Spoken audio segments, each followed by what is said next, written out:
Yet another Iowa football press conference where we learn next to nothing about how Iowa actually plans to fix the sputtering offense. And perhaps I'm being a bit disrespectful to the word sputtering. We'll talk about Brian Ferentz's comment specifically toward his backup quarterback in a moment, and why I don't believe there's any reason for anybody on this earth to blame Alex Padilla if and when he leaves. But first, I want to talk about our sponsor, Ascent Nutrition, and how about their Ascent coffee? It's mold and mycotoxin free. Use the code Hawkeyes to get 15% off your total order, and it's worth it, folks. You're supporting the channel. You're supporting a former Hawkeye. Visit goascentnutrition.com and use that code Hawkeyes at checkout.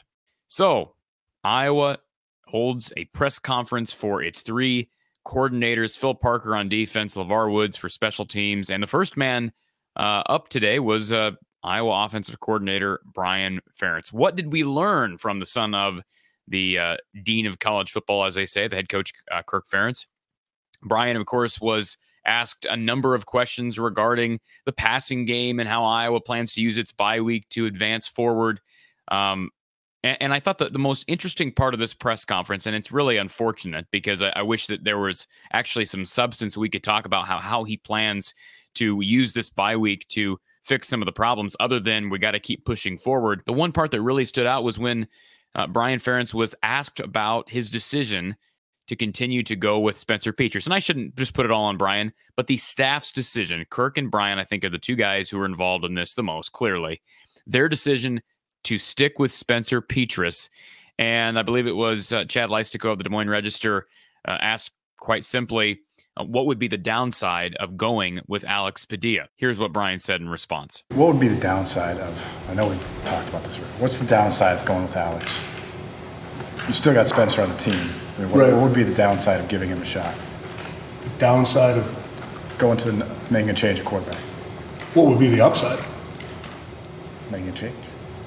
Right, but I'm not trying to be coy. What I'm saying is I think I addressed that, Scott, when you asked the question, what's the downside? I'm not interested in making a change for change's sake, right? So when I'm looking at it, I'm saying, what's the upside, right? I don't know. There's unknown there. I know what Spencer's done. I know what Spencer can do, right? And I know what he does every day. That's the evaluation piece that we were talking about, and that's what the decision is made on. So I do understand the question. I don't want you to think I'm being flippant, but does that answer it? I tell you, folks, PR has never been Iowa's friend, although I know Kirk Ferentz pays a lot of money to a gal that takes care of his PR decisions, or I guess helps him along with PR, pays her a lot of money to do that.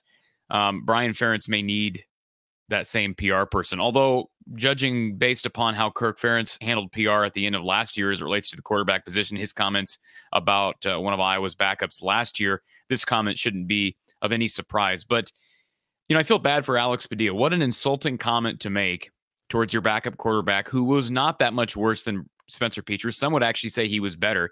And the apologists will say, well, look at his numbers, Corey. His numbers were worse than Spencer's. Well, the wide receivers dropped a higher rate of passes when Alex Padilla was in there, without a doubt. You can go back and look at the data. We talked about that during the season in 2021. We know Iowa, the offense was more productive when Alex Padilla was in the ballgame. One of its most productive days offensively was actually against Minnesota in 2021. And surprise, surprise, Alex Padilla was QB1. But regardless if you think, you know, that Spencer or Alex should be the starter, I mean, again, how do we really know which guy is more of a gamer? In other words, a guy who shows up when the lights are on, unless we can see both of them. And you may say, again, we saw him last year. We saw both of them last year, that perhaps he can give Iowa something in 2022 that it's lacking. And certainly we know production at quarterback has been lacking through the first half of the season. Now, I think an appropriate follow-up question to Brian Ferentz to this comment, what would be the upside in giving Alex Padilla a shot at quarterback? An appropriate response would be, well, Coach, how do you know that Alex Padilla or Joey Labus, the 2022 versions of both of those guys, how do you know they're not gamers if they never get into a game? And I understand that primary evaluations occur during practice, and you have all of spring, you have summer conditioning, you have fall camp that helps you make those evaluations as it relates to who's starting football games in September. But as the season goes on, as we've seen, Iowa has not gotten substantially better Some may say they have not gotten any better in the passing game. One would think that at some point you're going to say, look, maybe we should go the Chuck Hartleb route, or see if we have a Chuck Hartleb on this roster, or that type of a guy who can maybe give you something in a game that you're better practice players. And there's no question that Spencer Petras, it sounds like he's a pretty good practice player, something those guys have not been able to give in a game. So to say what would be the upside in giving Alex Padilla a shot at quarterback, to me, that's an ignorant response and extremely disrespectful to Alex Padilla. I would not blame Alex Padilla if he up and left right now. I don't think he'll do that. I think he's got really high character. Not that, him decide, say we get an announcement tomorrow that Alex Padilla is transferring. That doesn't mean he's got bad character, because again, I wouldn't blame him at all. And I'm not going to encourage him to leave. I think that'd be wrong on my part, but he needs to do what's best for him. Just like Charlie Jones needed to do what was best for him. And you may say that Alex Padilla is not a starting quarterback at the Big Ten level. You have a right to that feeling. You may be right. But he needs to know that he's appreciated for what he's giving. And hopefully the coaching staff is making him feel appreciated behind the scenes. But to go public, and I know this was a question that maybe Brian wasn't expecting, although how do you not expect that type of a question to come up during the bye-week press conferences? This was a press conference. This was not a last-minute schedule. This was something we knew was happening. Brian knew was happening. I just would think that you would be able to formulate a response better than this, which to me is quite insulting to a guy that clearly has more mobility than Spencer and hasn't even been given a chance in 2022 to prove himself as potentially a guy who's better in a game than he is in practice. I'm disappointed in Brian Ferentz. We didn't learn much of anything else in this press conference, although I'll say this, as I listened to LeVar Woods and Phil Parker speak, those guys continue to impress me. Iowa has two of the best coordinators at their respective positions in the country. And Phil Parker, boy, that guy's a mastermind, as is LeVar Woods. Look, Iowa's got the worst offense in the country, according to some metrics. And I don't think there's any question that if you had even a marginally worse defensive coordinator and or special teams coordinator, you might be Iowa, they blew out Rutgers and Nevada. You could easily be 2-4. And frankly, that Rutgers game, Iowa put up 14 points defensively. Iowa could be 1-5 right now. That's the margin that the defensive coordinator, that defense as a whole, and this, of course, special teams unit have made up for.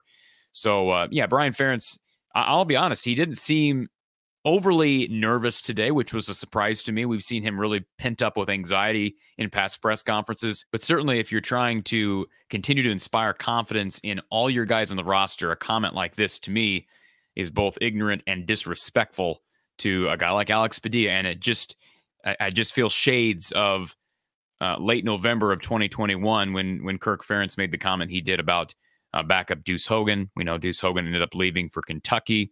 I would not blame Alex Padilla one bit if he ends up leaving now or at the end of the season, because just a disappointing remark from his position coach.